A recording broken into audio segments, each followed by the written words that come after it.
So ito guys, bibigay ko lang ito sa homeless. May egg, tubig, pasta, biskwit, rice, Nutella, saka itong bread. Tapos meron pang Nesquik dito. May nabawasan to bahagya lang kasi nga yung guest iniwan na itong lahat. Kaysa naman itapon ko guys, mas okay pa na ibibigay ko na lang dun sa homeless. Tama di ba? So, ito yung mga homeless dito sa Paris.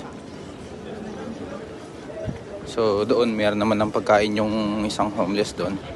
Siguro dito ko na lang din ilalagay. Ayan. Kahit pa paano may makakain. Sa ngayon guys, yun lang yung kaya kong maitulong sa mga homeless dito sa Paris.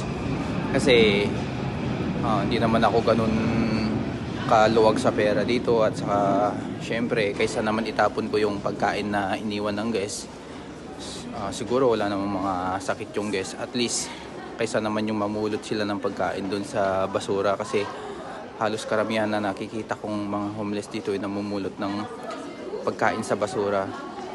Kaya yun ang ginagawa ko tuwing may nakikita akong mga pagkain na iniiwan ng guest sa Airbnb namin. Kaya gumagawa pa rin si Lord ng paraan para makatulong at mapakain ang mga homeless na yon. So nakakalungkot man isipin, syempre meron talagang ganung tao kahit sa bansa, may mga homeless. Kaya kung kaya nating tumulong sa ibang paraan kahit hindi tayo gumastos, yun na lang po, isipin na lang po natin yung kalagayan nila.